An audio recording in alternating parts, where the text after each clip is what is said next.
So I had my first child when I was 37, and then my second when I was 39. Waited. Not on purpose, but did the corporate shit, okay? And what no one tells you about waiting later to have kids is that you might be menopausal. Sorry, lost some people there. You might become menopausal when your kid is going through puberty. Say what? It's for reference, it's not happening yet, but I'm anticipating some bullshit's going to be thrown down in the next few years. Also, no one tells you that your parents, when you have little toddlers, little kids who are in elementary school, no one tells you that this is when your parents start acting cray-cray. When your parents start acting stupid and you're like, what are we doing here? I have these guys to worry about, and now you're making me, am I worrying about you as well? Or, and this is on a sadder note, I have a lot of friends who have little kids who are also going through some shit with their parents aging. So, wowza. Have kids, have kids when you're older. You're more mature, you're more ready, you've done life. However, and then play this video. However, other things to think about, roll the fucking beautiful bean footage. Hi ladies, welcome back to my channel. If you're new to my channel, my name is Miss Kafue. So ladies, in this video, we are focusing on women who decided to have kids later in life. Are you one such woman? I'd love to hear about your experience down in the comment section below. And if you're new to this channel, please subscribe to this channel. I have amazing content just like this. And so, I don't want to waste your time, ladies. I don't want to waste your time and I don't want to spoil for you. But this video is very interesting. So ladies, let's jump right into this video. And then I'll be back to give my take on it. As someone that had their second child at 37 versus the first child at 27, I'm going to give you a few things that I learned. Leave what you've learned in the comments. Let a headline like this be the reason that you wait to have children. Both mom and baby are at higher risk for different conditions when the pregnancy happens later on in life, and that is something that a lot of blog posts do not mention. Ashanti and any other celebrity, anybody who has wealth, anybody who has money, who has gotten pregnant, has access to health care that the average person does not have. They have access to benefits that the average person does not have. There's a reason why your doctor will monitor you more closely, whether that's because of your age, your weight, or other environmental factors. It doesn't mean that it's impossible to get pregnant at 40 and to have a healthy and happy baby, but you want to have all the facts, and these blog posts that are telling you guys to wait are not giving you that. So wait, now we're criticizing women for going and having kids when they're older? So in a TikTok video, this user, Patty Smith, was criticized for having her baby at 45. In it, she posted a response to all the comments she was getting about this. One of the bigger criticisms that came up was that she wouldn't have as much time with her child as other mothers who had their kids younger. First of all, I want to speak to this. My mom had me at 39 and she's doing great. Secondly, nobody really knows how much time they have on this earth. There are literally women who are the perfect picture of health and then died shortly after childbirth or during childbirth. And that can happen at any age. Now, I know most of the known world doesn't really understand this because they follow a script to this movie we call life, but not everybody wants to go and have kids in their 20s. Newsflash, you can do things that are outside of the norm. And some people are more fit to be parents when they're in their late 30s and early 40s. Let people live their lives. Just me, or when I see people my age get pregnant, I always think about their financial situation. And maybe that's just me, but like, I'm always like, damn. Like, y'all must be rich. Like, y'all must have that bread. You just have a kid. Like, that's crazy. Like, that's crazy because if you don't, like, in my head, like, I could never just have a kid working at a regular job that pays minimum wage. That's nuts. Like, y'all don't even have salary-based jobs popping out kids. Like, that's a no-go. I'm sorry. That's not, that doesn't make sense. But that's me, though. Every time I see these pregnancies, and pregnancy it's at an all-time high. We are older, but, like, I'm 23. I'm still a teenager when it comes to pregnancy. If I got pregnant now, that's teen pregnancy. I'm not even, y'all frontal lobes don't even be developed. And y'all having kids, but I'm not going to go on a tangent, but I always just think like, wow, he must got bread. or you must got bread. But I just seen you were working at Kroger on your story, so I'm. Here's one reason why it's dangerous to have a child at the age of 18, 19, 20, or even under 25. The one reason why it's dangerous is because you don't know if the person that you conceive a child with at that age, you don't know if there's some serious mental illnesses to be concerned about. You're not going to know. You're not going to be checking for that at the age of 18, 19, 20. You're not going to be thinking about mental illnesses. It's not even going to be considered because you're not at the age to really think about those types of issues that can severely impact your parenting experience as well as the child's experience. And it can be extremely dangerous. Is 25 a young age to have children at? Because every single person I meet that has a child my child's age is significantly older than me, and I say it with this, it's really not that much older than me, but by 10 years. Like, these people are 35 plus with the same age, and that's fine, but am I a teen mother at 25 years old? If you're 29 or 30 and above, you're not fertile, babe. Your eggs are basically dried up at this point. Give it a rest. The perfect time to have a child is not an age, it's a mindset. I see people all the time talking about, oh, I had my kids young because of this, or I had my kids older because of that. Or people criticizing young people being like, oh, you gave up your childhood, now you're never going to be able to live your life. Not true. Or people saying, oh, I had my kids young so that I could be in my 30s and 40s and living my best life. Anybody of any age can be living their best life. My mom was a teen parent and she's now in her 40s and living her absolute best life. And then some people live their best life in their early 20s and then have kids a little bit later because they don't care about changing diapers when they're 30 or 40. I've even seen people say, oh, if you're 29 or 30 and above, you're not fertile, babe.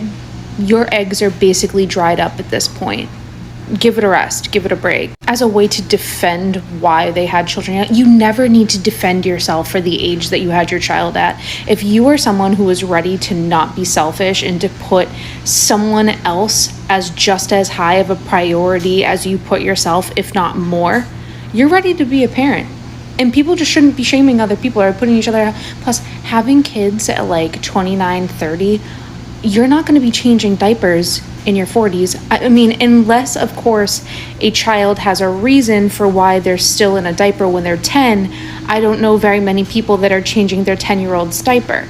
So, like, even if I had a kid 2 years from now, I still wouldn't be changing a child's diaper when I'm 40. So I never really understood that one. The internet is literally so crazy because there are so many people sharing their opinions and shaming other people for literally anything and everything. It just makes absolutely no sense to me. So just do whatever your little heart desires. So let's talk about the real benefits of having a baby when you're older, like some of us. Okay, had her at 47, patient as a mother. Like, oh, you don't want to sleep? Oh, you just pooped, so it's probably not gas. Oh, you don't want to eat either? You just want to scream? Okay, cool. We'll take a walk outside. No problem. She can't beat me.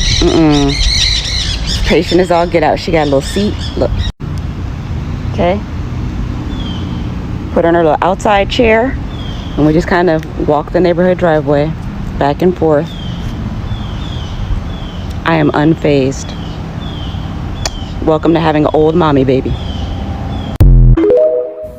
Statistics show that women, more than ever, are having babies and they're waiting until their 30s and 40s. The increased rate of women between 40 and 44 has changed.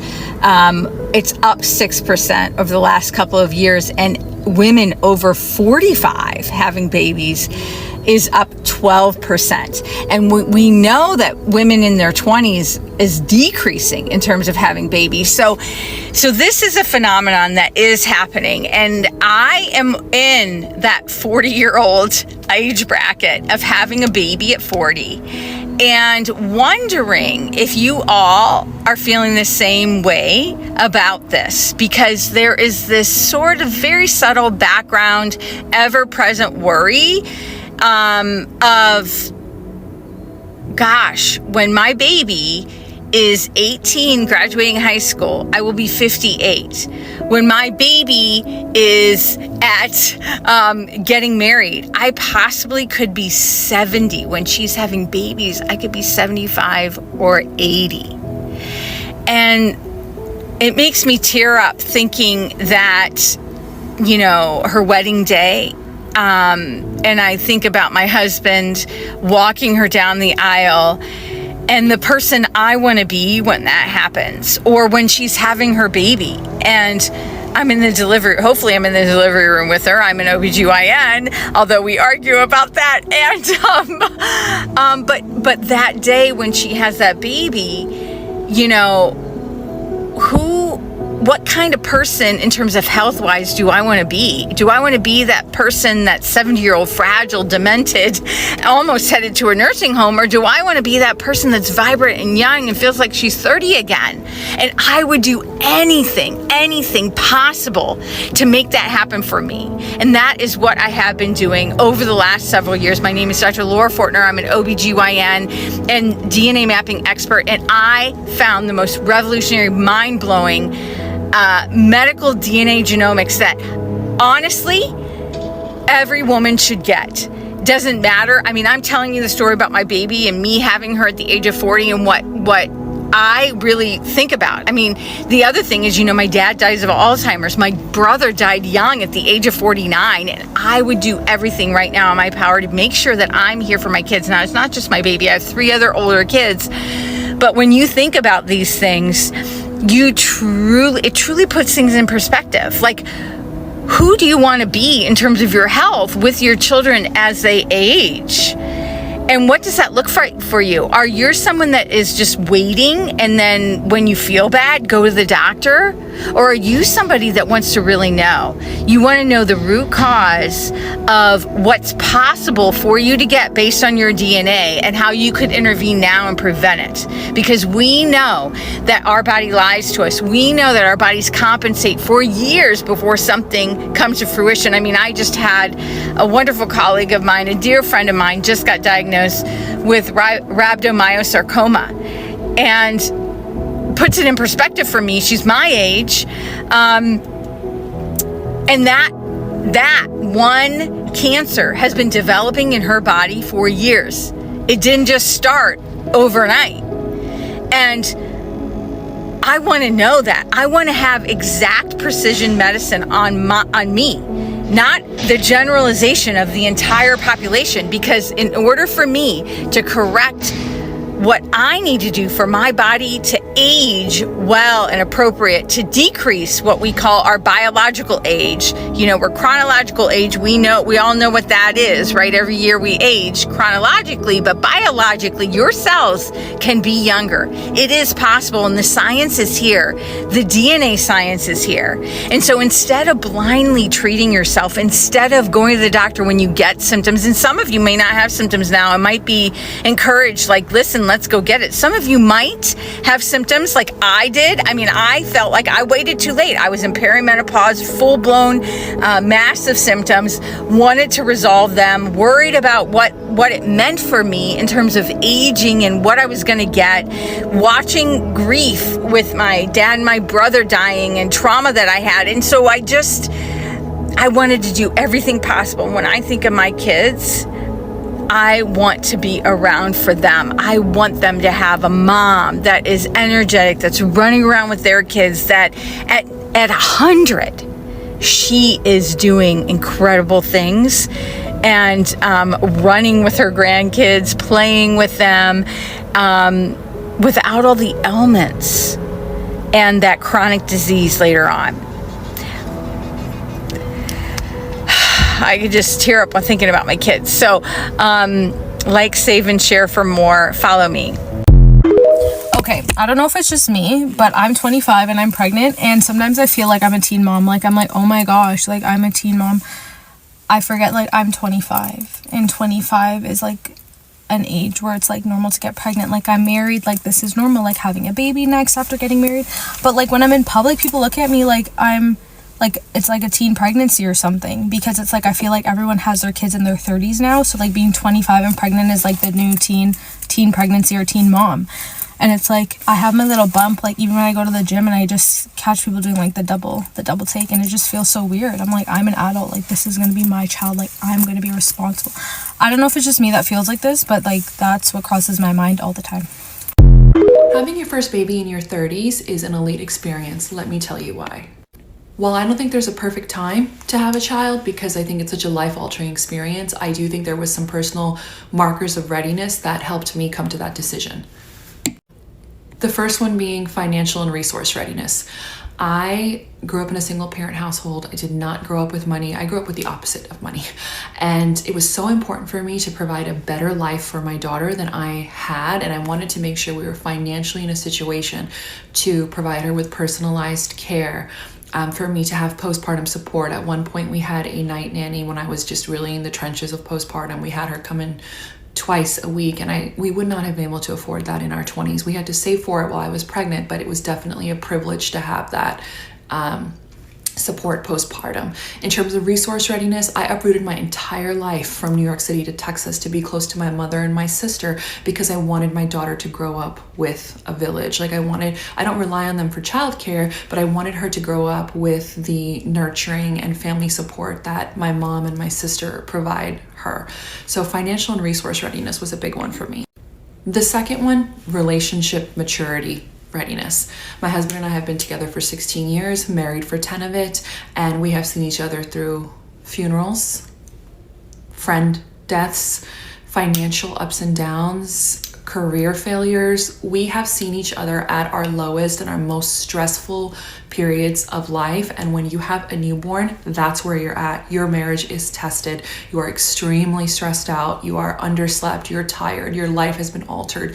And having that much maturity and experience in our relationship allowed both of us to lay out our expectations and align on a parenting philosophy, align on what we expected out of one another for parenting. For instance, my husband woke up multiple times a night with our newborn.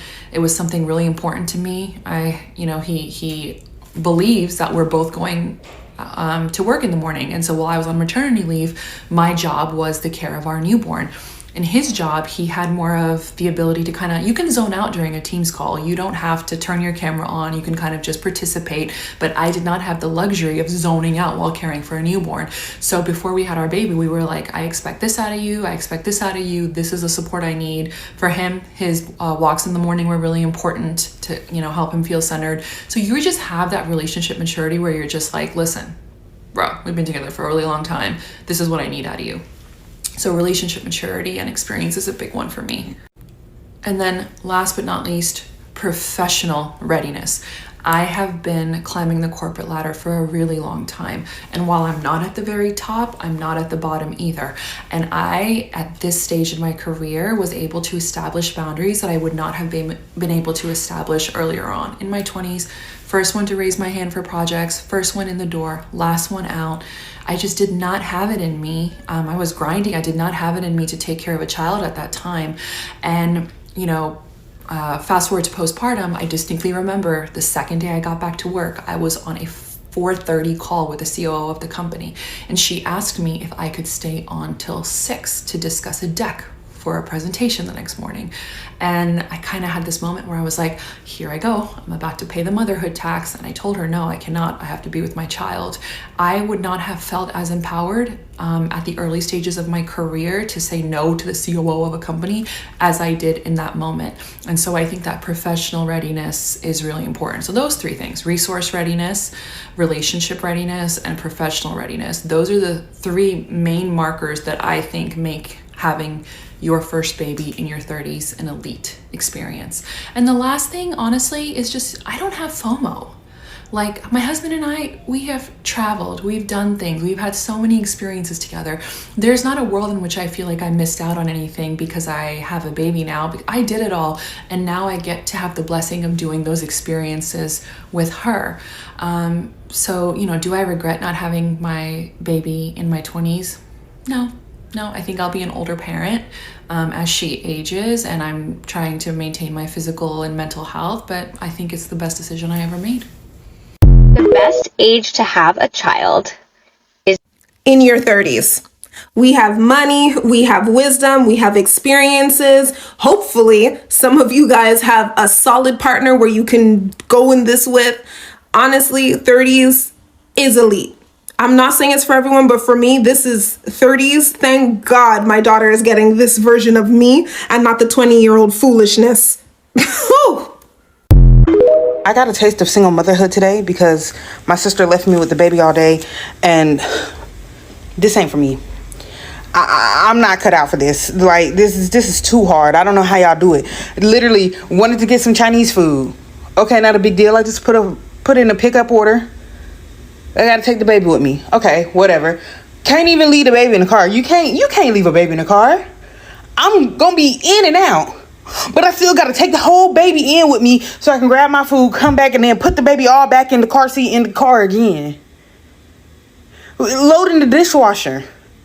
Couldn't even finish that because she hungry. She crying, she screaming, feed me. Okay, well, let me just finish loading the dishwasher real quick. No, feed me now. All right. Feed you, burp you, you spit up on me 3-4 times today.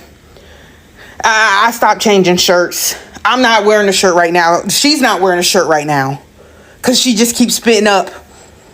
Peed on. Piss. Just shout out to the single moms because to all the people.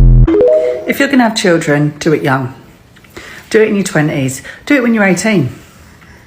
Because I can tell you now that the worst thing about having children in your mid to late 30s is when you've spent 20 minutes trying to get your baby to sleep, and then they're asleep in their cot, and as you go to leave the room, the clicking of your joints wakes them up. My baby just woke up because my knee clicked. I click. Do it when you're young, guys. Shoot them out. When you're in your 30s, you can get your life back as your joints fail you. Things they don't tell you, part 202. Women that give birth later in life after the age of 33 have been found to have longer longevity in life. A study done in University San Diego School of Medicine with 28,000 women revealed women who gave birth after the age of 33, more than 50% of them lived over the age of 90 compared to the ones who gave birth earlier. Now, this is multifactorial, really hard to kind of understand why. However, multiple theories have been thought to determine this. One of them being if you are over the age of 33 and you are going to have a child, then you have less comorbidities or chronic conditions that allows you to live longer. Another factor is socioeconomic, meaning higher education and access to women's health care, which is important for any women who's going to have a pregnancy, to provide them with the tools needed for a successful pregnancy. When I was 40, it was a big deal for people when I was pregnant, and it wasn't for me. And then I was 42, and I was pregnant when my second one, and people were like, oh my God, you're going to be so tired. That's why people have kids in their 20s. I was like, that's the most, asinine thing I've ever heard. Like, what? And by the way, it takes more patience. In my 20s, I shouldn't even been around a child. I was just like foul-mouthed and smoking, and anyway, so definitely I could not have raised kids in any other era of my life, but now, for sure. I'm so grateful that I was able to stay home. I guess because I was older, I knew that I was like, well, my kids are going to be little ones, and whatever I do or don't do right now is going to affect them the rest of their life. And I don't know, I didn't feel that as pressure at the time. I just felt it as clarity. I mean, I'm so grateful of that, because I know there's many women that want to stay home and aren't able to. And my mom was one of those women. She figured it out, but that was hard when I was little. But when I had her home with me, that was invaluable. So that was an easy decision for me. You know, your career comes and goes, and really, you know, but kids, yeah, that was easy for me. I've been getting asked why I put older mom in a lot of my posts, so I thought I'd talk about my experience being an older mom. First of all, if you're new here, I had my babies at 36 and 41 with no complications. The reason why I like to talk about it is because I feel like there is a stigma around having babies later in life. I think it should be normalized and celebrated more. Growing up in a small town, you sort of think that that's what you're supposed to be doing. By the time you're 26, you're supposed to be married with kids and all of that. The timeline that I gave myself was to be done with college when I was 23 and to be married with kids by the time I was 26. I did go to college, dated someone from 21 to 26. I had a rude awakening because that was not the person that I was supposed to marry. It's one of the most difficult things, realizing that that timeline that you're supposed to follow is to not work out. Pretty devastating. Really glad that I listened to my gut, because I wouldn't be who I am now, and I wouldn't have my babies and husband that I have now. How many people would tell me that I probably wouldn't be able to have kids after 35? And hearing those sorts of comments made me more stressed. Fast forward to age 31 and I meet my now husband. Conceived our first when I was 35, and I went to my OB-GYN concerned about the health of my pregnancy. He just told me to make sure and get proper rest and take my vitamins. I like to share my experience so that other people don't feel as alone, especially if you're worried about your timeline. I think those sorts of pressures can cause you to settle or stress you to the point where you do have infertility problems. It's already hard enough to find a partner, much less think of fulfilling all of your dreams, but also becoming a mother and starting a family. We don't need the added pressure of hurrying up and having babies. I just hope my story inspires someone out there, and hopefully it helps someone have a little less stress when it comes to having babies. Let me know if you have any questions at all. Happy to talk about it more if you guys want. Okay, bye. So this is what I'll say about this topic. I don't think this topic is a one size fits all. We can't all have kids when you're 40, when we are 30, when we are 20. Like, everyone has what works for them. But I feel like if you really want to be a mom, don't waste a lot of time. Do it when you're still healthy, when you can do it naturally, or when you have the finances and the energy to chase a toddler around your house. Again, don't do it when you're too old, when you have to go through these IVF things just because you waited so long, while maybe you were just okay. And this is not to shame anyone who does IVF. I want to come out clearly. All I'm saying is that some women are very natural. You find that with age, the eggs decrease, or the quality is lost. There are some choices you can make, like freezing your eggs. Like, there are a lot of things you can do at this day and age to secure your opportunity to be a mom. I feel like if you're one of those women, then definitely secure that opportunity. I know of women who will wait a long time, like Naomi Campbell. I don't remember how old she had her firstborn at. I think it was 60. But people like that have all the finances in this world. They have the best doctors. They have a lot of exposure. Probably she paid for a surrogate. She had all this planned out. And to be honest, we cannot compare ourselves to such people. So be smart, be wise. That's all I'm going to say about this. And for me, I feel like I'm more scared of having a second child than I was with my first. With my first, I was so excited. I couldn't wait to be a mother, and I've loved the experience, honestly. And I know God will bless me with another child when the time is right, just not right now, and also with the right person. There's nothing as important as that. I couldn't imagine having 2 kids by a man who's all these things that we don't like in this channel. Can you imagine, like, the stress level? And you know better at this point, like, it will be detrimental to anyone. So don't make that mistake of thinking that time is going. Give yourself a target age. If I get to this age without getting this man or getting this and this, then always have a plan B. It's your life. Plan yourself. It's your womb. And what I'm gonna tell you is that don't have a child unless you're ready to be a single mother.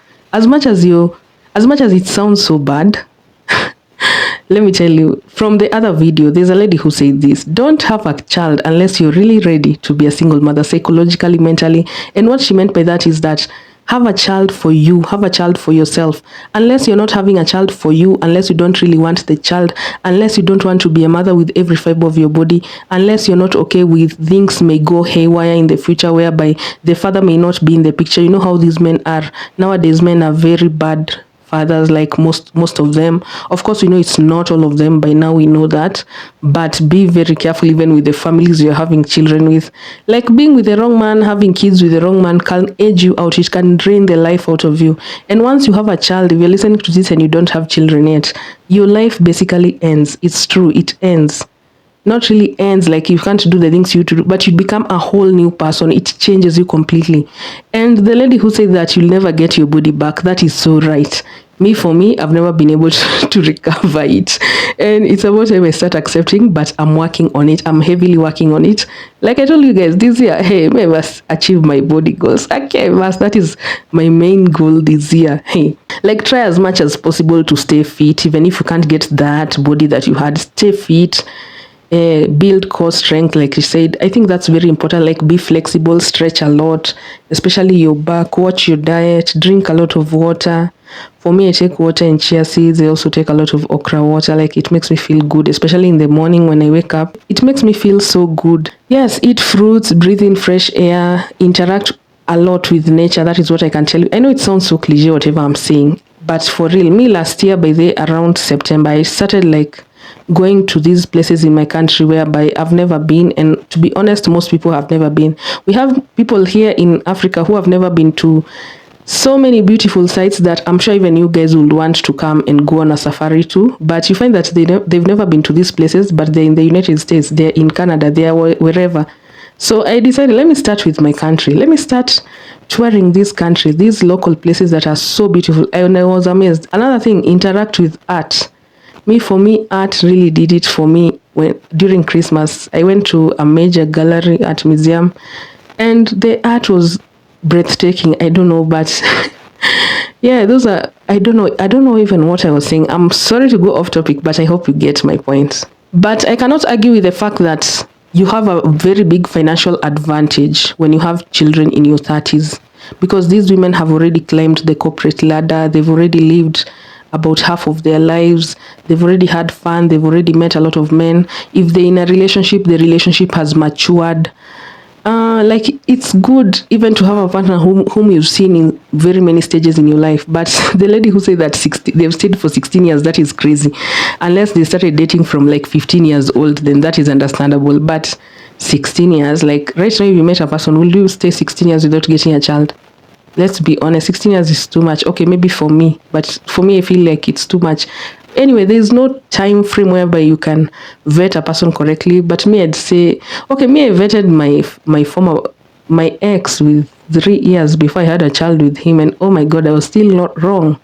So some of us are not single mothers because, oh, we fell for the wrong man knowingly, oh, we are stupid, oh, they left us. Some of us had to run. Some of us had to run from that relationship because we realized the men who presented themselves were not them. Like some people can really put up a fake persona for so long, and most of these men show their true colors after you've had a child. Also remember that even if you're married, just know you can become a single mother anytime. So never look down on single mothers, and everyone has their story. And let me tell you, the amount of peace that one has as a single mother, okay, if me, I'm speaking for me, is unmatched. Like me, I feel so good because I can be able to control my time. I can be able to do whatever I want, and I only have one child, so it's so manageable. It's so good. I tend to focus on being the best for him and only him. Like it's so good. So before you become a mom, really ensure that you really want it with every fiber of your body. Don't just go ahead here popping out kids, and don't pop out kids for a man.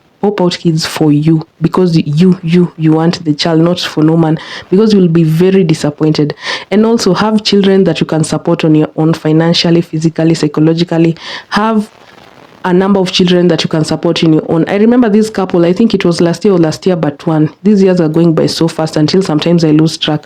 It was this couple. This lady was married to a pastor, and she said that this pastor changed her life. And then this pastor was giving, like, I remember this pastor was giving LGBTQ vibes, like he was giving some gay vibes, and people speculated that he's gay, which was very controversial. And guess what? This couple had 6 boys. I know you remember that story. 6 sons. Can you imagine a man upping and leaving you with 6 sons? And you know, it hurt so much when, especially when you believed that it was forever, like this man will help you raise this kid. This man has been there when these kids were born, when you were conceiving these kids. You've had moments, you've had, like, for people to get 6 kids, they must have been really on it. Like, can you imagine? Or even 1 or even 2, whatever your number is. But yeah, like, always know, like, men can switch up anytime. And you as the mother will always be held responsible for that child. If the child fails in life, it's because his mother taught him bad behaviors. They'll always blame you. Here in Africa, we always say a good child belongs to the father, but a bad child belongs to the mother.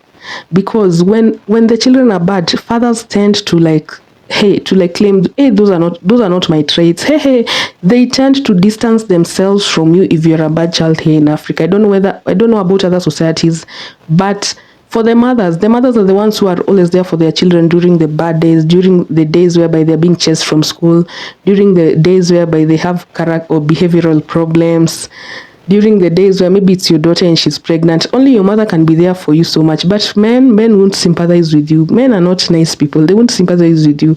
That's when you'll know, for example, your dad's true colors. Here in Africa, they live and chase you away. Hey, you're joking. It's not a joke over here. Okay, let me share a personal story. I remember when I was 8 years old, my mom was pregnant with the last born of our family, my brother. So she was 42 at this time. And looking back, I remember she used to say that women of her age, or women that she knew from church or from her whatever, these chamas, if you know what chamas are, they are groups whereby women come together to raise a certain amount of money. I don't know whether you have them in the Western world, but they are those ones. So I remember her telling us that women were shaming her. They were looking down on her because she was pregnant at an advanced stage at the age of 42. Which is so crazy looking back, because right now my brother is the best thing that could have ever happened, and plus he's the only boy, so it's good she gave that shot. But also looking back, there's a sad part to this story, because my mom passed when she was 49, leaving my brother at 7 years old. Can you imagine? So those are other things that sometimes we as moms worry about, and knowing how useless these men are. If it was not for how responsible my dad is, by then my dad is the one who has raised me, my sisters, and that brother of mine. He has raised us single-handedly. He only started dating the other day once my brother finished high school, and he always promised us, the day I'll ever try to date women, I'm sure he has dated women, but he will never bring them. We'd never see these women. But now at least he's bringing a woman around. So it's like, my brother's already finished school, so it's like, you guys are grown, now I can do what I want. Let me tell you, there are good men in this world. There are men who will raise your children well. For my dad, he has done it. He may have his shortcomings. Of course, not all dads are perfect. Of course, it was not all roses, it was not all perfect, but he picked up the pieces. He really, if it is for most men, trust me, we will go live with our aunt, or they will abandon you. Trust me, they will abandon you. But him, he stood strong. He didn't hire a nanny, he didn't hire a maid. He always did everything himself, cooking breakfast for us and washing my brother's clothes. As we were already grown. Like for me, I was 15, my sister was 13, so we will know how to wash our clothes, cooking lunch for us, preparing supper for us, even buying sanitary towels for us. Can you imagine? Even telling us what hairstyles we should do, or being a very present parent, So please, my mom wasn't in the best marriage, but at least she chose the right father for her children. That's all I can say, because I know it would have been worse. Anyway, I don't know why that is kind of making me emotional, but ladies, you get my point.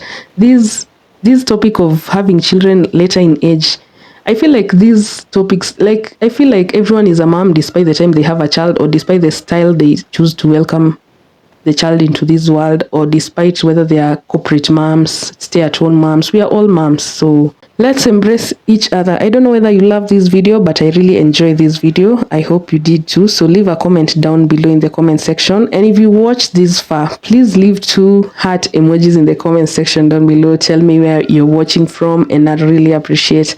Anyway, ladies, stay safe, have a nice day, and I'll see you on my next video. Bye.